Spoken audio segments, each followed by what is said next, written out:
عراق میں ایک ایسا بادشاہ گزرا ہے جس کی سلطنت کا سکہ آدھی دنیا پر چلتا تھا۔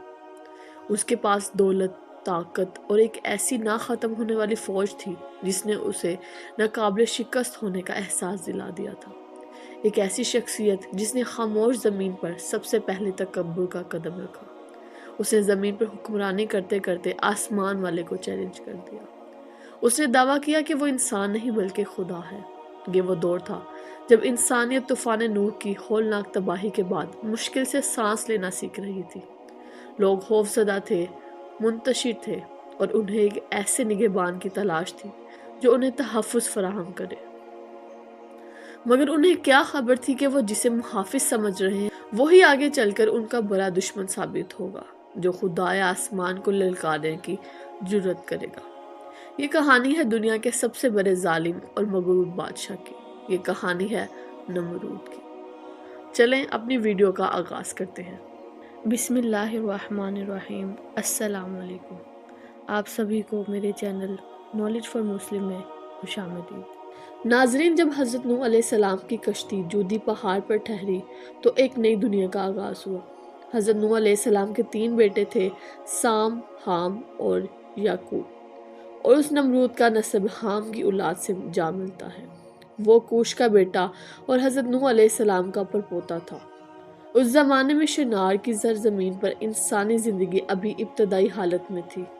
نہ باقاعدہ شہر تھے، نہ واضح قوانین۔ لوگ قبائلی طرز زندگی گزارتے تھے۔ نمرود بچپن سے ہی عام بچوں سے مختلف تھا۔ روایات کے مطابق وہ غیر معمولی طاقت، قد و قامت اور ذہانت کا مالک تھا۔ اس کے اندر قوت کی ایک ایسی بھوک تھی جو کبھی نہ ختم ہونے والی تھی۔ وہ صرف شکار کرنے والا نہیں بننا چاہتا تھا بلکہ انسانوں پر حکمرانی کا خواہش مند تھا۔ اس کی اصل قوت تلوار نہیں بلکہ اس کا دماغ تھا۔ اس نے دیکھا کہ لوگ بھوک اور ڈر کی وجہ سے بکھرے ہوئے ہیں، چنانچہ اس نے پہلی بار مرکزی اختیار کا نظام قائم کیا۔ اس نے بڑے بڑے مراکز تعمیر کیے جن میں بابل، عروق، عقد اور کلنا شامل تھے۔ نمرود نے نہایت مکاری سے اناج پر اجارہ داری قائم کی۔ اس نے غلہ کے بڑے بڑے گودام بنائے اور قانون نافذ کیا کہ کوئی کاشتکار یا چراغا براہ راست اناج فروخت نہیں کر سکتا۔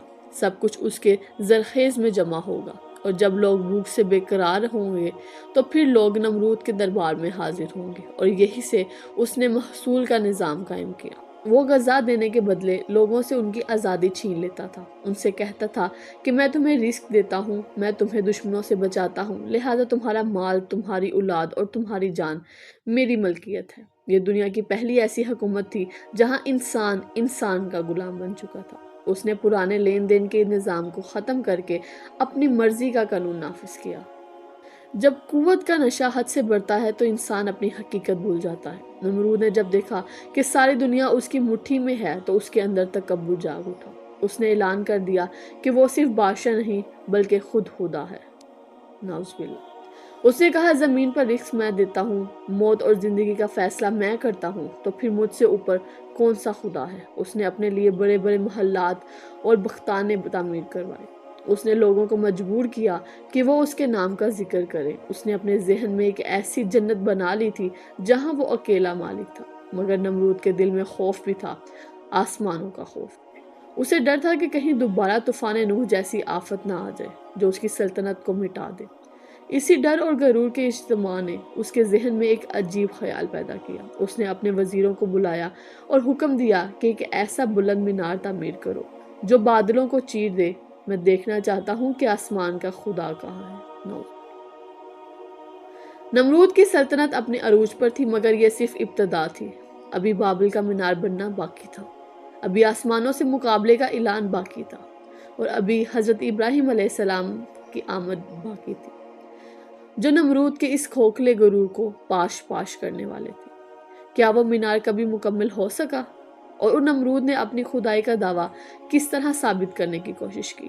یہ سب کہانی کا اگلا باب ہے۔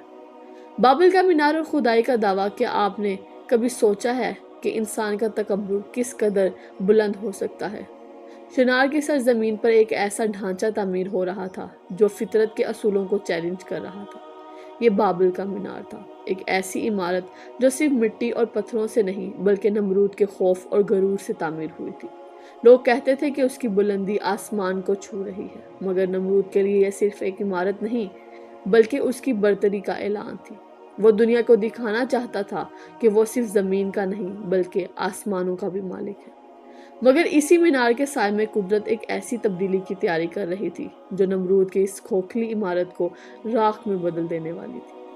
تاریخ دانوں اور اسلامی علماء کے مطابق بابل کا مینار اس دور ایک علمی اور تعمیراتی حیرت انگیز نمونہ تھا۔ نمرود نے عام پتھروں کے استعمال کی بجائے اینٹوں کو آگ میں پکا کر زیادہ مضبوط بنانے کا حکم دیا۔ یہ پہلی بار تھا کہ آگ میں پکی اینٹوں کا بڑے پیمانے پر استعمال ہوا۔ اس نے کہا، آگ کو اور تیز کرو، یہ اینٹیں پہاڑ سے بھی زیادہ سخت ہونی چاہیے۔ ان اینٹوں کو جوڑنے کے لیے مٹی کی بجائے بٹومین یعنی سیاہ چپکنے والا مادہ استعمال کیا گیا تاکہ یہ عمارت طوفان اور پانی کا مقابلہ کر سکے۔ اس مینار کی بلندی کے بارے میں مختلف روایات ملتی ہیں، مگر کہا جاتا ہے کہ یہ ہزاروں ہاتھوں تک بلند تھا، اتنا بلند کہ بادل اور موسم کے مناظر اس کے درمیان نظر آتے تھے۔ نمرود کا مقصد واضح تھا کہ اگر آسمانوں سے کوئی عذاب آئے تو وہ اس سے بھی اوپر کھڑا ہو۔ یہ گویا الہی فیصلے کا مذاق اڑانا تھا۔ اس نے کہا کہ اب ہم آسمانوں کے قریب پہنچ چکے ہیں۔ اس نے ہزاروں لوگوں کو اس کام میں لگا دیا، جو گرتا وہ مر جاتا، مگر کام نہیں رکتا تھا۔ جب مینار مکمل ہوا تو نمرود کے اندر کا انسانیت سے خالی غرور باقی رہ گیا۔ اس نے دربار لگایا اور اعلان کیا کہ میں نے زمین کو فتح کر لیا ہے، اب آسمان کی باری ہے۔ روایات میں آتا ہے کہ اس نے آسمان کی طرف تیر چلایا اور اللہ کے حکم سے وہ تیر خون آلود ہو کر واپس آیا۔ نمرود نے لوگوں کو دکھا کر کہا، دیکھو میں نے آسمان کے رب کو زخمی کر دیا۔ نعوذ باللہ۔ یہی وہ وقت تھا جب شرک اور بت پرستی نے جنم لیا۔ اس نے اپنے نام کے بت بنوائے اور حکم دیا کہ ہر شخص اس کو سجدہ کرے۔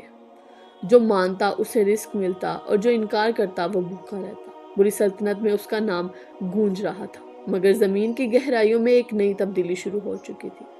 اس کی خدائی کے دعوے کو پہلا جھٹکا اس وقت لگا جب اس نے ایک خوفناک خواب دیکھا۔ اس نے دیکھا کہ آسمان سے ایک ستارہ نکلا جس کی روشنی نے سورج اور چاند کو مان کر دیا۔ جب اس نے نجومیوں اور جادوگروں کو بلایا تو وہ خوف سے کانپ گیا اور بولے، اے بادشاہ، یہ ستارہ تیری سلطنت کے زوال کا پیغام لایا ہے، اور اس سال ایک ایسا بچہ پیدا ہوگا جو تیری جھوٹی خدائی کو مٹا دے گا۔ نمرود خوف سے بے قابو ہو گیا اور اس نے وہی فیصلہ کیا جو بعد میں فرعون نے بھی کیا تھا۔ اس نے حکم دیا کہ اس سال پیدا ہونے والے ہر لڑکے کو قتل کر دینے کا حکم ہے، کوئی بھی بچ کر نہ نکل سکے۔ ماؤں کی چیخیں بابل کی گلیوں میں گونجنے لگی۔ نمرود نے یہ سمجھا کہ اس نے موت کو شکست دے دی، مگر وہ اس حقیقت کو بھول گیا کہ جسے اللہ بچانا چاہے اسے پوری دنیا مل کر بھی نقصان نہیں پہنچا سکتی۔ بے شک اس کے سپاہی گلی گلی قتل و غارت میں مصروف تھے، مگر ایک ماں نے اپنے بیٹے کو بچانے کے لیے شہر سے دور ایک غار کا رخ کیا، اور وہیں اس عظیم نبی کی ولادت ہوئی جسے ہم حضرت ابراہیم علیہ السلام کے نام سے جانتے ہیں۔ وہ بچہ جو نمرود کے تکبر کو پامال کرنے والا تھا، وہ تاریخ غاروں میں پلتا بھرتا رہا۔ وقت گزرنے کے ساتھ ساتھ جب حضرت ابراہیم علیہ السلام جوان ہوئے تو انہوں نے ستاروں کو دیکھا، چاند کو دیکھا، سورج کو دیکھا، اور ہر بار یہی کہا کہ یہ میرا رب نہیں ہو سکتا، حتیٰ کہ انہوں نے اس واحد و بشرکت اللہ کو پہچان لیا جس کا نمرود انکار کرتا تھا۔ اب وہ وقت آ گیا تھا جب سب سے بڑا ظالم اور سب سے بڑا مومن آمنے سامنے ہونے والے تھے۔ منظر بابل کے دربار کا تھا، ایک طرف نمرود کا غرور تھا اور دوسری طرف حضرت ابراہیم علیہ السلام کی حق کی۔ دربار میں سناٹا تھا۔ نمرود نے تکبر سے پوچھا کہ تم کس کی رب کی بات کرتے ہو؟ میرے سوا تمہارا رب کون ہے؟ حضرت ابراہیم علیہ السلام نے پرسکون لہجے میں جواب دیا کہ میرا رب وہ ہے جو زندگی دیتا ہے اور موت دیتا ہے۔ نمرود نے مذاق اڑاتے ہوئے دو قیدی بلائے، ایک کو قتل کر دیا اور دوسرے کو آزاد کر دیا، اور کہا، دیکھو میں بھی زندگی دیتا ہوں اور موت بھی دیتا ہوں۔ اس نے سمجھا کہ وہ جیت گیا، مگر حضرت ابراہیم علیہ السلام نے وہ سوال کیا جس نے پورے دربار کو سناٹے میں ڈال دیا۔ انہوں نے فرمایا کہ اگر میرا رب سورج کو مشرق سے نکالتا ہے تو تم اسے مغرب سے نکال کر دکھاؤ۔ بے شک اللہ سورج کو مشرق سے نکالتا ہے، اگر تو سچا معبود ہے تو اسے مغرب سے نکال کر دکھا۔ دربار میں ایسی خاموشی چھا گئی کہ پرندوں کے پرواز کی آواز بھی سنائی دینے لگی۔ نمرود گنگ ہو کر رہ گیا، اس کے پاس کوئی جواب نہ تھا۔ مشرق سے مغرب یہ میرے اختیار میں نہیں ہے۔ وہ جو خود کو آسمانوں کا رب کہتا تھا، آج ایک معمولی سے سوال کے سامنے بے بس ہو چکا تھا، مگر اس ذلت سے اس کے اندر کے درندے کو مزید جگا دیا۔ اس نے غصے سے حکم دیا کہ اسے جلا دو اور اس کے رب کو دکھا دو کہ میری آگ کی شدت کیا ہے۔ نمرود نے حضرت ابراہیم علیہ السلام کو سزا دینے کے لیے دنیا کی سب سے بڑی آگ تیار کرنے کا حکم دیا۔ اسے جہنم بنا دو۔ بادشاہ کا حکم تھا۔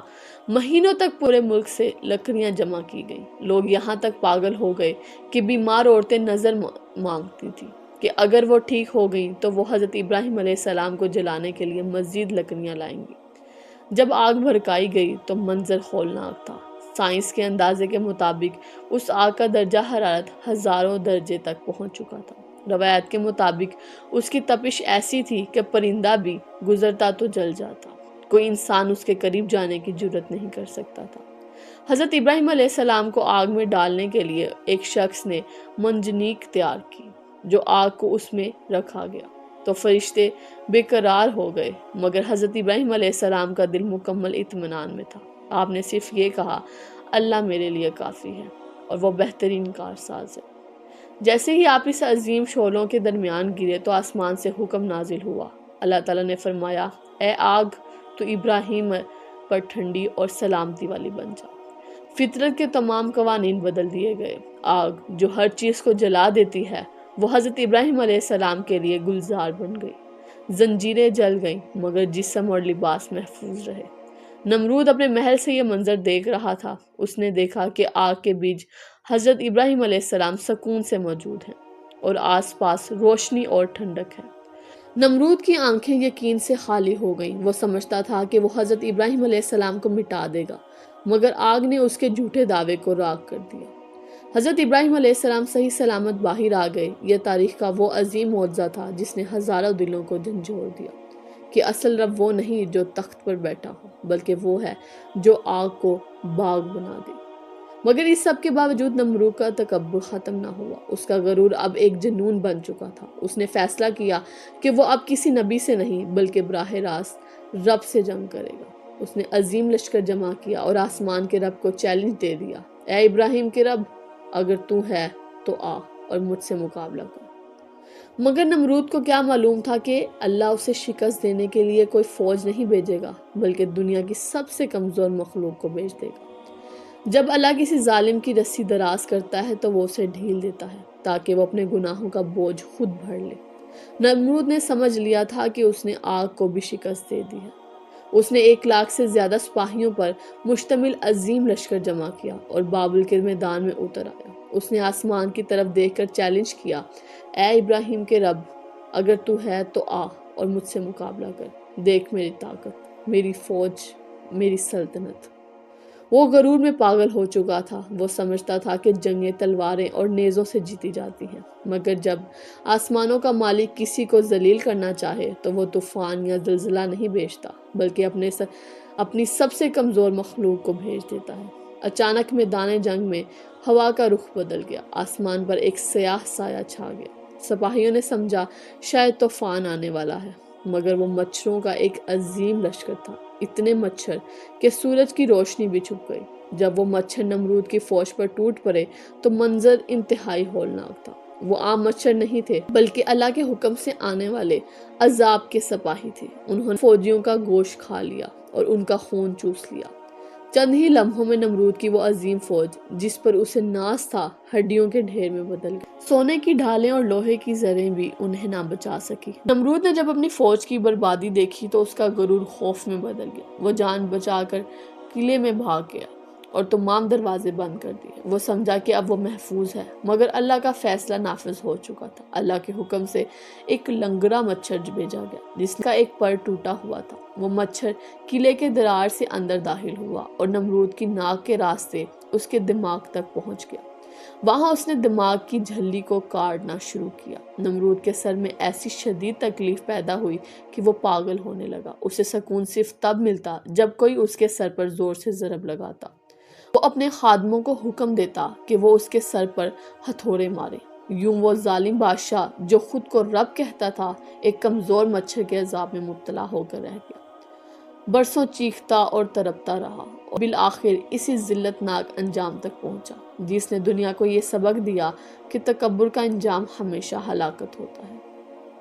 ہتھوڑوں اور جوتوں سے اس کے سر پر وار کیے جاتے تاکہ اس مچھر کی گونج چند لمحوں کے لیے کم ہو جائے۔ وہ بادشاہ جو لوگوں سے سجدہ کرواتا تھا آج انہی لوگوں سے اپنے سر پر جوتے مارنے کی فریاد کرتا تھا۔ تاریخ کے بیان کے مطابق نمرود برسوں اسی عذاب میں مبتلا رہا، اتنے ہی سال جتنے سال اس نے تکبر کے ساتھ حکومت کی تھی۔ ایک دن اس کی تکلیف اس حد تک بڑھ گئی کہ اس نے اپنے سب سے قابل اعتماد ملازم کو اشارہ کیا اور وہ زور سے مارے۔